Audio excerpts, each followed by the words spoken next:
સુરેન્દ્રનગર જિલ્લામાં સ્થાનિક સ્વરાજ્યની ચૂંટણીનો માહોલ જામ્યો છે ત્યારે રાજ્યના નાયબ મુખ્યમંત્રી હર્ષ સંઘવીએ ચોટીલા અને સાયલા ખાતે સભા ગજવી હતી। તેમણે કોંગ્રેસ અને આમ આદમી પાર્ટી પર આકરા શાબ્દિક પ્રહારો કરતા જણાવ્યું કે તમારી તાકાતને અભિનંદન કેમ આપવા પડે સાહેબ, તમારી તાકાતને એટલે અભિનંદન આપવા પડે કે જેને જેને ફોર્મ ભરી લીધા, ચૂંટણી પ્રચાર માટે સુરેન્દ્રનગર જિલ્લાના ગામડાઓમાં ગયા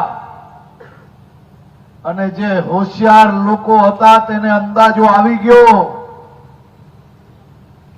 કે આ ગામડાઓમાં તો લોકો આપણે આવા જ નથી લેતા, ક્યાંક ભૂલચૂકમાં ઘૂસવા મળ્યું તો લોકો આપને આવકારતા નથી, ક્યાંક થોડા ઘણા લોકો આવકારે છે તો બીજી બાજુ દેખાય છે મોટે મોટી સંખ્યા પાડી લેવા માટે તૈયાર છે।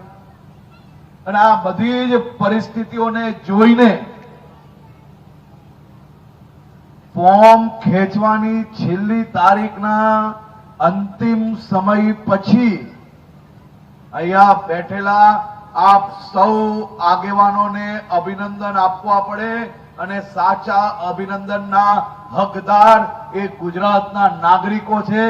720 થી વધારે સીટો પર તમારા સૌ લોકોનો વિજય થઈ ગયો અને વિજય એ કોઈ સામાન્ય વિજય નથી, આ ઐતિહાસિક વિજય છે। 720 થી વધારે એમના ઉમેદવારો સરખી જતા એમને નવા રોતડા માર્કેટમાં લાવ્યા છે, એકદમ નવા છે। આ માર્કેટમાં કેમ કોઈ નવી વસ્તુ આવે ને આપણે જોવા જઈએ એમ આ કોંગ્રેસીઓને આપવા બે બધાએ હાથ મિલાવીને નવા રોતડા રડવાનું ચાલુ કર્યું કે ના ના, આ તો આ લોકોએ જબરદસ્તીથી ફોર્મ ખેંચાવી લીધા, આ લોકોએ જબરદસ્તીથી એ લોકોને લાલચ આપી। તમે મને કેવો તમારા ઘરનો માણસ, તમને એટલોય વિશ્વાસ નથી એની ઉપર કે જબરદસ્તી કે લાલચથી ફૂટી જાય? આપણે માનીએ ક્યારે કે આપણા ઘરનો માણસ ફૂટે? કોઈ માનો ભાઈ? તો આ કોંગ્રેસીઓએ શું ચાલુ કર્યું? પછી એ ના રેવાયું તો ગયા હાઈકોર્ટમાં 14 ઉમેદવારને એ લોકોએ અલગ અલગ દિશાથી હાઈકોર્ટમાં મોકલ્યા।